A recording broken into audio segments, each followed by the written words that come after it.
right, so got to start off, loving to see the fullback position back in the Sun Devil offense. How did that exactly come about?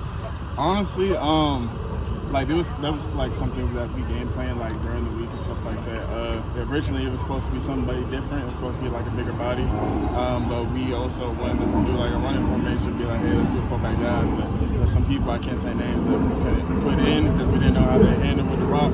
So it was like just putting a running back in there and then they just put me in. So that's how really that whole thing transpired. What was it like just getting some fullback grabs, picking up, moving the chains a little bit and taking those fullback dives? Oh yeah, it was different. I've never been like a fullback in like 3-point position. So usually I'm the one behind, but it's like, I do what I gotta do for the team. So and I was getting yards with it too. So I'm not even tripping like that. Overall, a pretty productive night for you, and kind of a weird night overall in the game. But just when you look back at your performance, what were things that kind of jump out?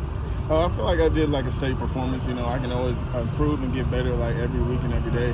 But I feel like I went in there, did my job as a second back. I just keep stacking days, so maybe I get a better position. More carries, more catches, more targets down the field.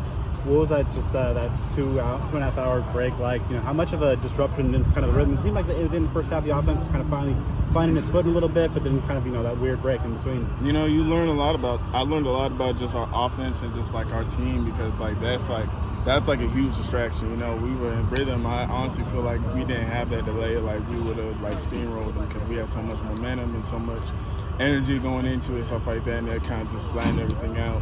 In the locker room, like some people were doing, like they said, some people were doing homework, some people were, just chilling and like they had in their head. Some people were like, oh, we ain't even gotta play. Like, are they get canceled or what? So, just going through that adversity, that was really good for the team overall, and it showed me a lot. How did you spend that time? I was really just like talking to people, like doing what I could, just to be engaged and stuff like that. Eating as much as I can too. I was like popping Skittles, just like just to stay awake too, because it was starting to get late. I was like, man, this is like about 3 hours, pushing 3 hours. So it's crazy. Yeah. Is the Skittles inspired by Marshawn Lynch? I would say that he's inspired by Marshawn Lynch. I was thinking about Marshawn when I was I'm not gonna lie. So he's a goat with that. So okay. What was your impressions of Jaden? His first career start at the college level.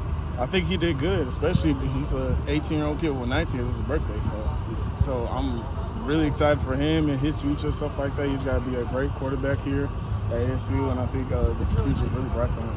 Facing a pretty interesting Oklahoma State defense, what are some things that kind of jumped out early in your film study? I would just say the monster free safety that they have is a little bit different than most defenses. He'll come down and crash on run support, and we game plan for stuff like that. So we're gonna have a bunch of plays called for that, and just overall defensive role. What are some things